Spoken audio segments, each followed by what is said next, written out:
Good morning, आदाब, शुभ प्रभात। भ्रष्टाचार पर प्रहार या लोकतंत्र पर वार। कल यानी 20 अगस्त 2025 की सुबह भारतीय राजनीति के इतिहास में लंबे समय तक याद रखी जाएगी। संसद में पेश 3 विधेयकों ने विपक्षी दलों की नींद उड़ा दी है। खासकर एक विधेयक जो सबसे ज्यादा विवादास्पद है, 130वां संविधान संशोधन विधेयक 2025, जिसके प्रावधानों में यदि कोई प्रधानमंत्री, मुख्यमंत्री, केंद्रीय मंत्री, राज्य मंत्री गंभीर आपराधिक आरोपों में लगातार 30 दिन जेल में रह जाता है तो वह स्वतः अपने पद से हट जाएगा। केंद्र सरकार और भाजपा इसे भ्रष्टाचार के खिलाफ निर्णायक हथियार बता रही है, लेकिन विपक्ष का आरोप है कि यह विधेयक संविधान की मूल संरचना के खिलाफ है और इसका असली उद्देश्य केंद्रीय एजेंसियों के जरिए विपक्षी सरकारों को गिराना है, विपक्षी नेताओं को डराना है। संविधान के अनुच्छेद 75 जो केंद्र में मंत्रिपरिषद की बात करता है और 164 जो राज्यों में मंत्रिपरिषद की बात करता है और 239 AA जो दिल्ली सरकार के बारे में है, जिसमें दिल्ली के बारे में विशेष प्रावधान है, यह स्पष्ट करते हैं कि प्रधानमंत्री और मुख्यमंत्री संसद या विधानसभा में बहुमत के समर्थन के आधार पर पद पर बने रहेंगे। यानी कि यदि संसद में बहुमत है तो प्रधानमंत्री हो या मुख्यमंत्री हो, उनका पद नहीं लिया जा सकता है। पद खोने का आधार केवल बहुमत का खोना होगा, ना कि गिरफ्तारी या आरोप। नए संशोधन से इस व्यवस्था की आत्मा बदल जाएगी। विपक्ष का आरोप है कि प्रधानमंत्री के लिए यह प्रावधान नाम मात्र का है, दिखावे का है, क्योंकि वर्तमान दौर में कौन सी एजेंसी है जिसमें इतनी हिम्मत है कि प्रधानमंत्री को गिरफ्तार करे। इसलिए विपक्षी दल कह रहे हैं कि असल में इसका पूरा प्रभाव पड़ेगा विपक्ष पर। यहां विपक्ष की आशंकाएं बेबुनियाद भी नहीं लगती। हाल के वर्षों में हम सब ने देखा कि केंद्रीय एजेंसियों, central bureau of investigation, enforcement directorate, income tax department आदि के दुरुपयोग के आरोप लगातार लगते रहे। दिल्ली के मुख्यमंत्री अरविंद केजरीवाल हों या झारखंड के मुख्यमंत्री हेमंत सोरेन, इन नेताओं की गिरफ्तारी और लंबी पूछताछ ने, लंबे समय तक इनको जेल में रखे जाने ने विपक्ष के भय को और बढ़ा दिया है। विपक्षी दल कह रहे हैं कि यदि यह विधेयक कानून बन गया तो कोई भी मुख्यमंत्री या मंत्री 30 दिनों की जेल के बाद स्वतः बर्खास्त कर दिया जाएगा, जिससे राज्यों की लोकतांत्रिक सरकारें अस्थिर हो जाएंगी। इतिहास की बात करते हैं। यदि हम इतिहास में झांकें तो 1975 के आपातकाल की घोषणा से पहले भी संसद ने कई विवादास्पद संशोधन पारित किए थे। इंदिरा जी का दौर था। इंदिरा जी को दुर्गा कहकर पुकारा जाने लगा था बांग्लादेश के गठन के बाद, और इंदिरा जी धीरे धीरे तानाशाह बन चुकी थी। 42वां संविधान संशोधन विधेयक, जिसे अक्सर मिनी संविधान भी कहा जाता है, इंदिरा जी द्वारा लाया गया, जिसमें न्यायपालिका की शक्तियों को सीमित कर दिया गया था, प्रेस की स्वतंत्रता पर रोक लगा दी गई थी और नागरिक अधिकारों को कम कर दिया गया था। बाद में जनता पार्टी की जब सरकार बनी, जब जनता की भारी नाराजगी के चलते 1977 में इंदिरा जी सत्ता से बाहर हो गई, तब नई सरकार ने, जनता पार्टी की सरकार ने 44वें संविधान संशोधन के जरिए इंदिरा जी के समय में जो बदलाव किए गए थे उनको रद्द कर दिया। सुप्रीम कोर्ट ने केशवानंद भारती बनाम केरल सरकार 1973 में एक फैसला दिया था। उसमें स्पष्ट कहा था कि संविधान की मूल संरचना बदली नहीं जा सकती है। अब इसी आधार पर विपक्ष कह रहा है कि ये जो कानून को बदला जा रहा है, ये मूल संरचना पर प्रहार है। लोकतांत्रिक सरकारों की स्थिरता लोकतंत्र का अभिन्न हिस्सा है। भारतीय राजनीति का अपराधीकरण इस बहस के केंद्र में आ जाता है। Association for democratic reforms ADR की जो ताजा रिपोर्ट आई है, उसमें लोकसभा के जो हालिया चुनाव हुए थे पिछले वर्ष 2024 में, उसमें चुने गए 46% सांसदों पर आपराधिक मामले दर्ज होने का रिकॉर्ड सामने लाया गया है। इनमें से 31% पर हत्या की कोशिश, बलात्कार, अपहरण और भ्रष्टाचार जैसे गंभीर आरोप हैं। राज्यों में स्थिति और भी भयावह है। बिहार, उत्तर प्रदेश, झारखंड, महाराष्ट्र जैसे राज्यों की विधानसभाओं में 55% से अधिक विधायकों पर आपराधिक मामले दर्ज हैं। ऐसे में सवाल उठता है कि जब आधे से ज़्यादा सांसदों पर, विधायकों पर आपराधिक आरोप हैं, तो क्या यह नया प्रावधान न्यूट्रल रह पाएगा, तटस्थ रह पाएगा, या केवल विपक्षी नेताओं को ही निशाना बनाएगा? इस संदर्भ में एक अद्भुत किताब है मिलन वैष्णव की। इस किताब जिसका शीर्षक है when crime page money and muscle power in Indian politics, यह किताब भारतीय राजनीति की सच्चाई को बेहद गहराई से उजागर करती है। मिलन वैष्णव ने अपनी इस किताब में लिखा है एक जगह, in states like Bihar and Uttar Pradesh, voters have been historically preferred candidates who can't get things done, even if it means overlooking serious criminal charges. वे कह रहे हैं कि बिहार और उत्तर प्रदेश जैसे राज्यों में मतदाताओं ने पारंपरिक रूप से ऐसे उम्मीदवारों को प्राथमिकता दी है जो काम करवा सकते हैं, भले ही उन पर गंभीर आपराधिक आरोप क्यों ना हो। मिलन वैष्णव की ये किताब हर एक उस व्यक्ति को पढ़नी चाहिए जो जानना चाहता है हमारे लोकतंत्र के सच को और लोकतंत्र में मनी और मसल पावर को। वैष्णव ने आगे इस किताब में लिखा है कि अपराधी पृष्ठभूमि के उम्मीदवार राजनीति में न केवल इसलिए आते हैं कि उन्हें संरक्षण मिले, बल्कि इसलिए भी कि उन्हें मतदाता स्थानीय स्तर पर समस्या सुलझाने वाला मानते हैं। उन्होंने उदाहरण दिया है बिहार के बाहुबली दबंग अनंत सिंह का।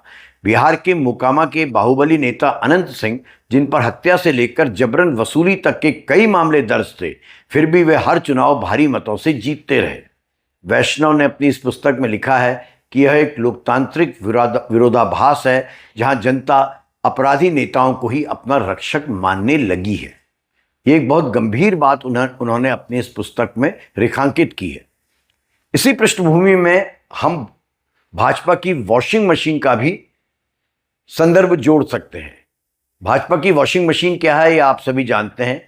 भारतीय जनता पार्टी, जो कभी अपने चाल चरित्र और चेहरे पर भारी गुमान करती थी, वो अपने विपक्षियों पर अब भ्रष्टाचार के आरोप लगाने में सबसे आगे रहती है, लेकिन उन्हीं नेताओं को पार्टी में शामिल करते ही उनके गुनाह जैसे इस वॉशिंग मशीन में, भाजपा रूपी वॉशिंग मशीन में धुल जाते हैं।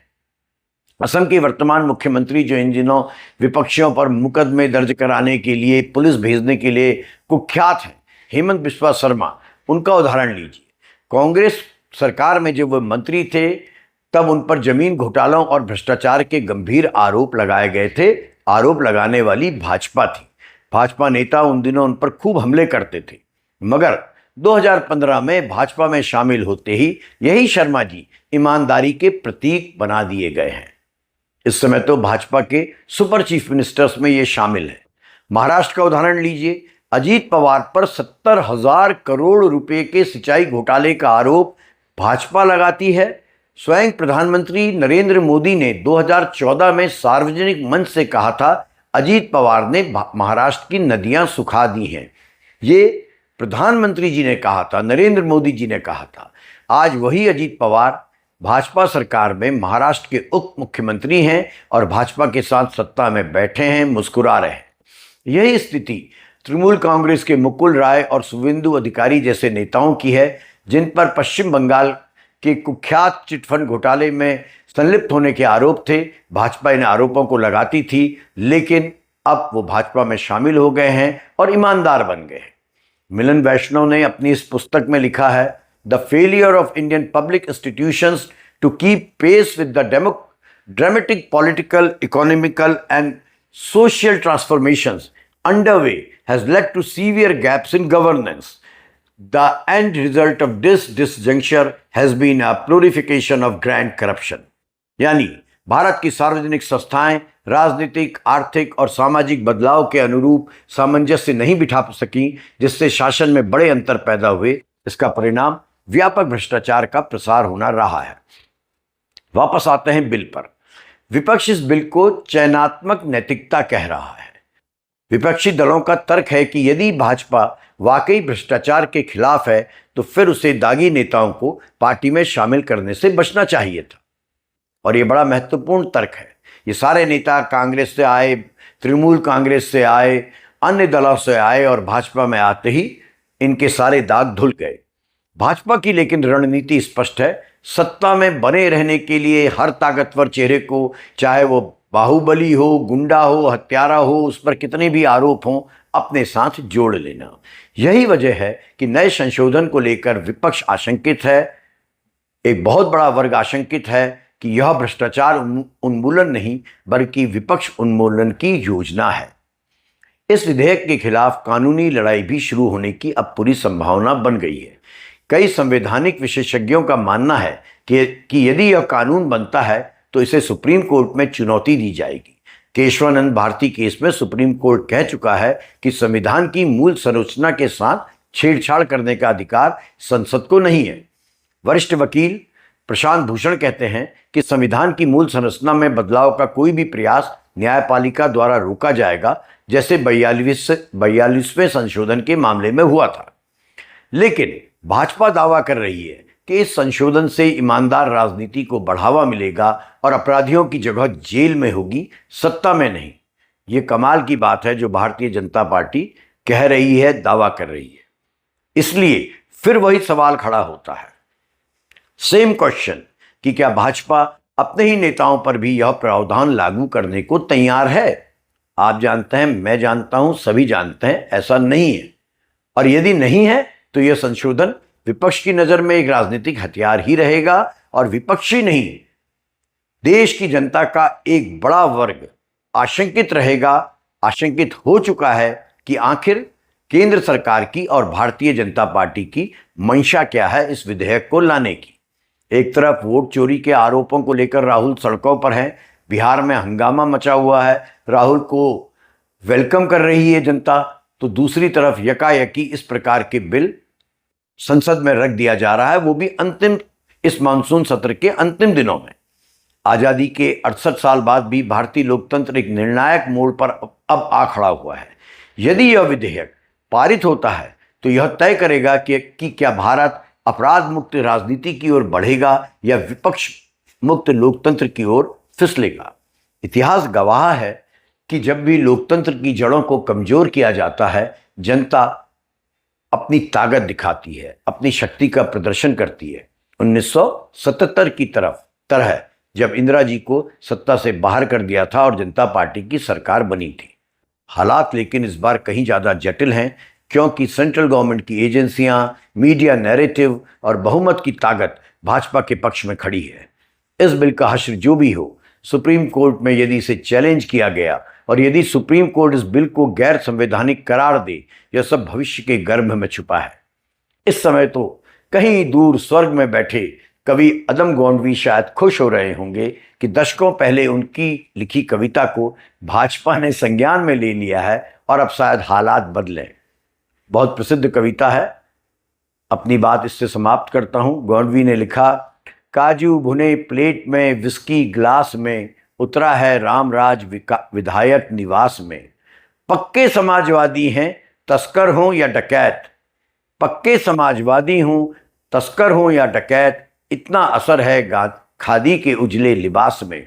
आज़ादी का वो जश्न मनाएं तो किस तरह, आज़ादी का वो जश्न मनाएं तो किस तरह, जो आ गए हैं फुटपाथ पर घर की तलाश में। पैसे से आप चाहें तो सरकार गिरा दें, संसद बदल गई है यहाँ की नखास में। जनता के पास एक ही चारा है बगावत, जनता के पास एक ही चारा है बगावत। यह बात कह रहा हूँ मैं पूरे होशो हवास में। धन्यवाद।